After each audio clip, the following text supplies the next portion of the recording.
Assalamualaikum warahmatullahi wabarakatuh. Salam sejahtera untuk kita semua. Pagi ini saya sudah berada di salah satu SMP negeri di Jakarta Utara, tepatnya di SMP Negeri 173 Jakarta Utara. Ini masuk di wilayah Jakarta Utara, wilayah 2. Nah, seperti apa pembelajaran tatap muka di sekolah ini? Karena sebelumnya sempat ditutup, ada warga sekolah yang positif COVID-19, yaitu dari tenaga kependidikannya. Nah, seperti apa? Yuk kita lihat PTM 100% di SMP Negeri 173 Jakarta Utara. Oke, ayo.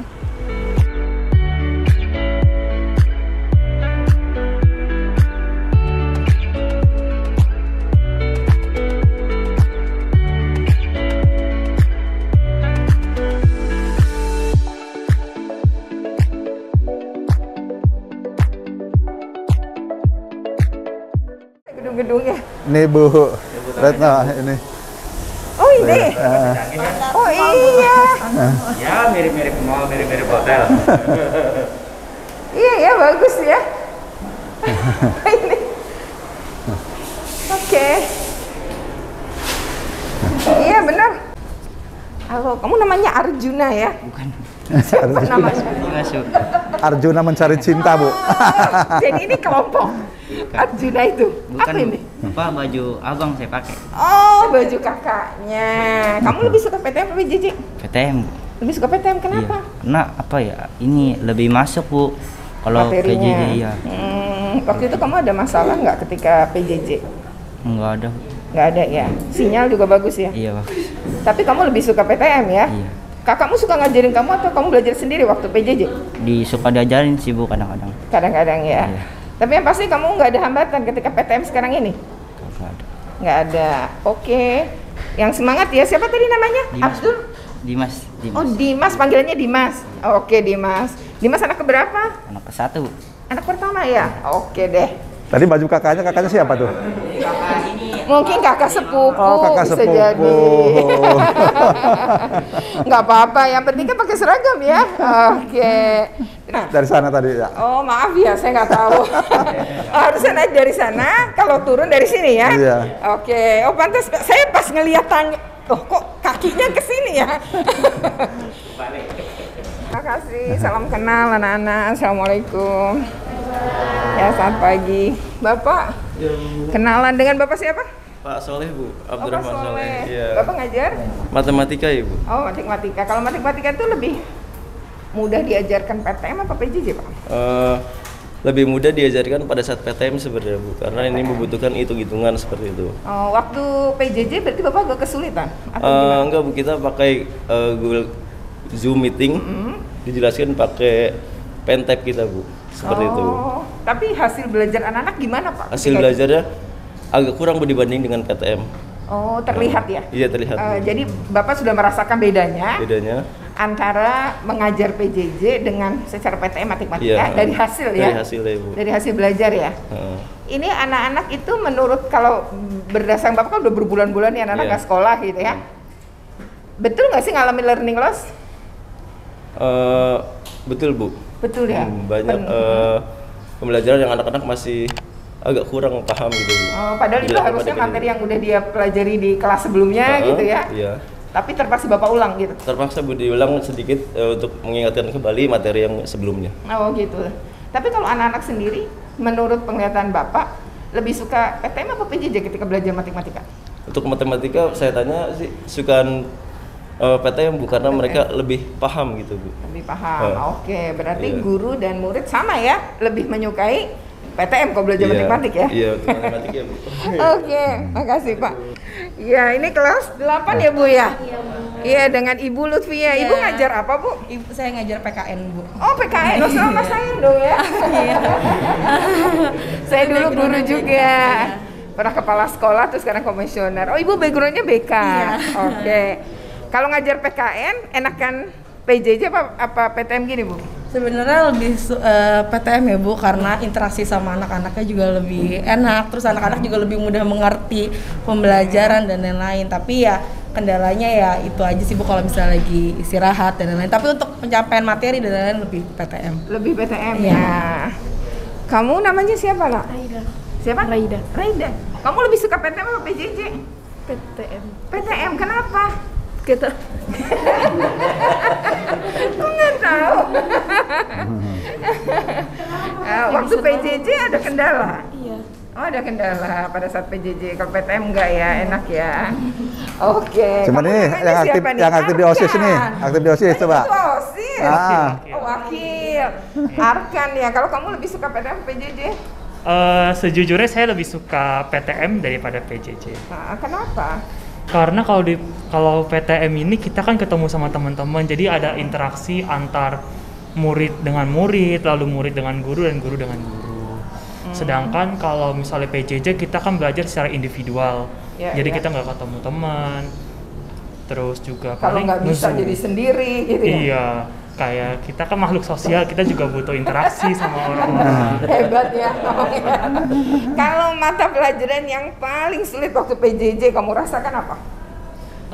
Yang paling sulit menurut saya adalah Ketika di PJJ-in tuh? ketika di PJJ-in IPA.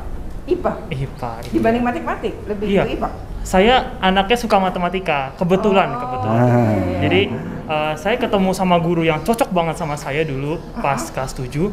Jadi diajarin tuh caranya, jadi dikasih video yang begini-begini, rajin ke Zoom juga gitu. Oh, jadi akhirnya kamu jadi menyukai ya, mencintai jadi saya, itu ya? iya, jadi saya dapat feelingnya bagaimana cara belajar matematika dari rumah. Oh, Gitu. jadi sudah, makanya tidak ada masalah gitu Iya, ya. jadi Kalau IPA jadi punya masalah. Nah, masalahnya di mana tuh kalau IPA?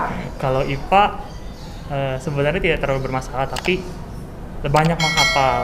Oh, agak lebih ini ya, sulit Iya, ya. saya lebih suka menghitung daripada menghafal soalnya. Menghafal. Oke, sukses. Yang kelas 9 di sana? Kelas 9 sampai kelas 8.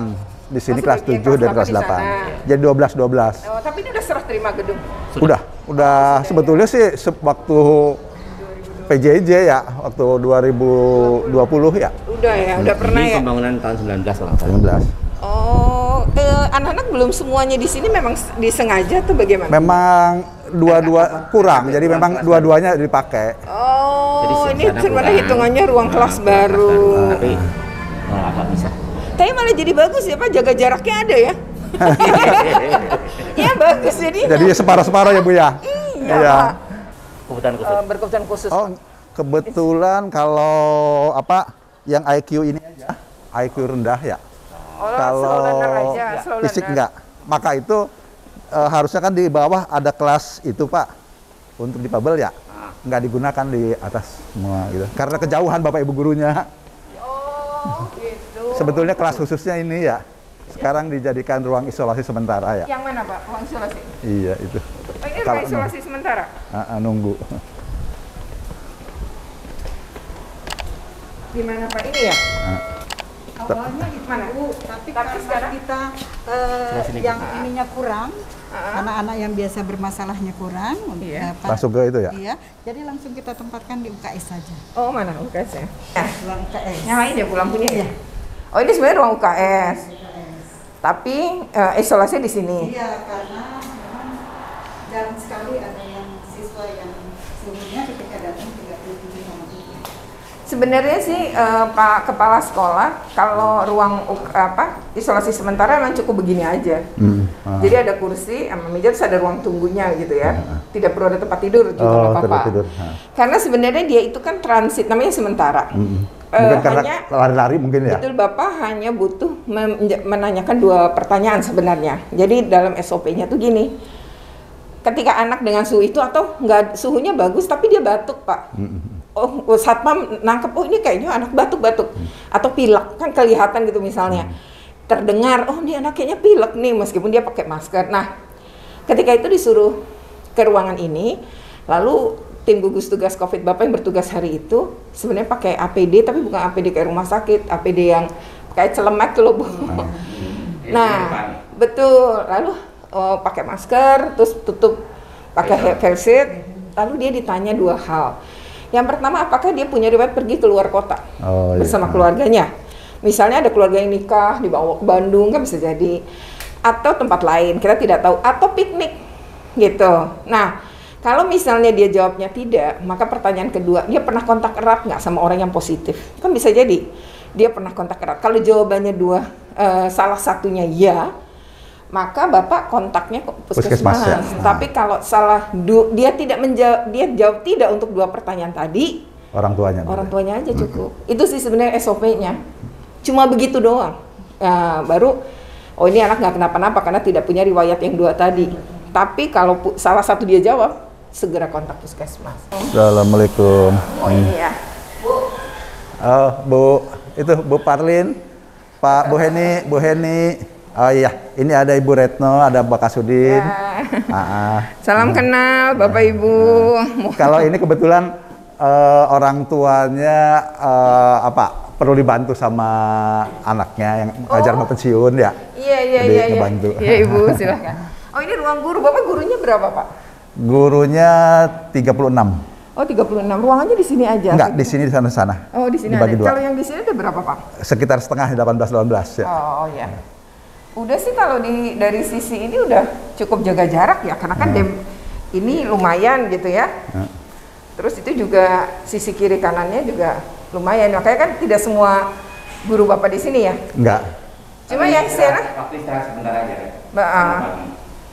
Cuma yang ujung aja sih mungkin perlu dikoreksi nih. Meja yang ini mending agak terpisah nih Pak di ujung-ujung ini. Ini? Iya, karena terlalu dekat.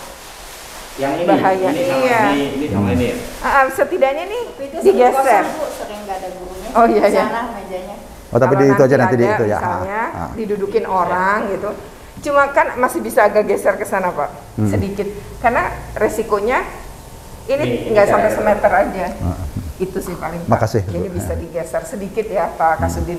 Itu aja. Oke, saya sudah keliling sekolah ini ya, sudah jalan-jalan tadi ditemani oleh beberapa guru, oleh Bapak Kepala Sekolah, juga Bapak Kasudin Pendidikan Jakarta Utara wilayah 2 ya. Nah sekarang kita akan ngobrol dengan Bapak Kepala Sekolah. Nah sebelumnya jangan lupa untuk di like, share, komen, dan subscribe ya. Bagi yang belum subscribe segera bunyikan loncengnya.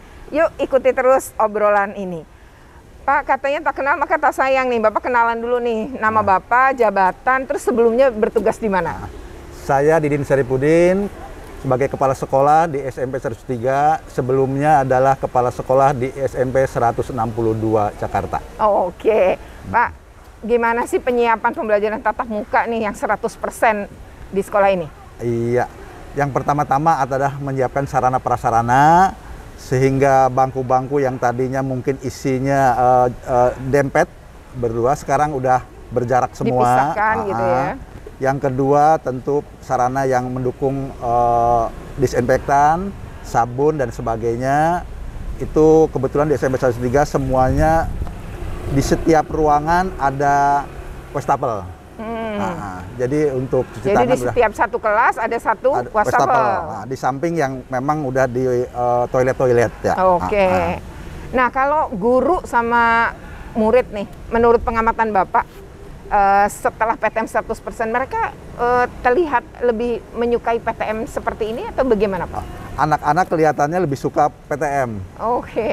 Orang tua juga sebagian besar sebetulnya suka PTM karena mungkin biasanya dia mengawasi anak-anak di rumah, padahal punya tugas yang lain-lain, ya akhirnya dia lebih senang. Tapi ada juga orang tua yang sampai sekarang belum mungkin mengizinkan sudah, tapi merasa khawatir, apalagi sekarang mungkin COVID udah tinggi lagi ya.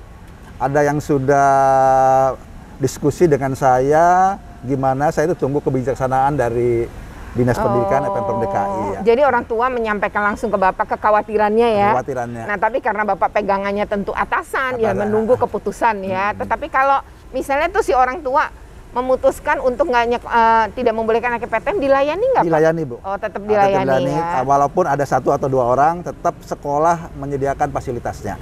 Oke, kalau guru-guru menurut Bapak lebih semangat PTM apa gimana? Guru-guru ya semangat sih Bu. Rata-rata dia juga mungkin ingin sosialisasi dengan teman-teman ya. Walaupun kendalanya ada yang jauh-jauh juga. Oke. Ada yang di Cikampek, ada yang di Bogor ya. Mungkin transportasinya. Jauh juga rumah-rumahnya ya. Tapi tetap semangat datang ke malah PTM. Dia yang duluan datang adalah yang jauh-jauh. Lebih rajin. Lebih rajin. Nah, terakhir harapan Bapak gimana nih dengan PTM 100%? Ya, moga-moga PTM 100% ini bisa berjalan terus ya. Karena mungkin seperti yang dibicarakan terjadi learning loss ya. Mungkin di Indonesia supaya tidak terjadi ya. Intinya itu ya. Yang kedua mungkin bahwa pembelajaran dengan PTM ini semoga anak-anak kita ke depan lebih bagus lah. Lebih bagus ya. Dan memang belum pernah ada ya Pak kasus selama buka berarti ya? Belum. Yang kena kasus kebetulan TU waktu itu, tapi udah bekerja sama dengan Puskesmas. Ada tracing sampai 3 kali. Ada Puskesmas langsung.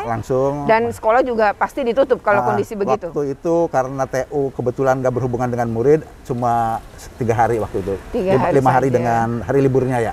Oh gitu, kebetulan ada hari libur Sabtu Minggu ya.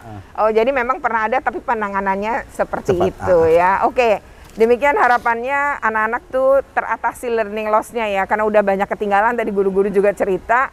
Barangkali dengan PTM ini anak-anak lebih punya semangat belajar dan guru-guru juga lebih mampu memahamkan kepada anak-anak materi dan bisa mengejar ketertinggalan. Oke, terima kasih ya Pak Kepala Sama-sama Bu Retno ya. Terima kasih atas kunjungannya ke SMP 113. Sama-sama. Nah, sekarang dengan Bapak Kasudin ya, Kasudin Pendidikan, sebenarnya beliau di wilayah Jakarta Utara, wilayah 2 ya, tapi sekarang sedang menjabat di semua. Kepulauan Seribu iya, wilayah 1 iya ya. Dan ini luar biasa, dan saya ini bukan yang pertama nih, udah beberapa kali dengan Bapak Kasudin karena beliau selalu semangat ya kalau ada kunjungan-kunjungan seperti ini, dan memang saya melihat memiliki tanggung jawab yang luar biasa. Terima kasih ya Pak atas waktunya. Sama-sama Ibu Retno. Oke, Pak Purwanto, Kasudin Pendidikan wilayah Jakarta Utara 2 ya.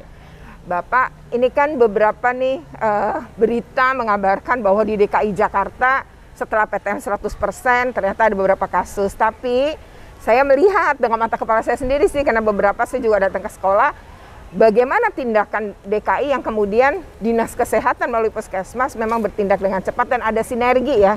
Nah sebenarnya kayak apa sih Pak kalau terjadi, lalu bagaimana mengatasinya nih Dinas Pendidikan? Silakan Pak. Baik Bu, jadi gini, seandainya ada satu sekolah yang terindikasi warga sekolahnya, entah itu siswa, pendidik atau tendik yang terkonfirmasi positif, langsung kepala sekolah yang pertama melakukan pengumuman kepada warga sekolah untuk ditutup sementara. Oh, diumumkan tuh berarti bisa lewat WA lewat gitu WA, ya? lewat grup tiap-tiap kelas ada itu. Oke. Bersamaan dengan itu, kepala sekolah menghubungi 2. Yang pertama menghubungi kepada Puskesmas untuk dilakukan tracing. Kemudian yang kedua menghubungi PMI untuk dilakukan penyemprotan disinfektan. Disinfektan, oke.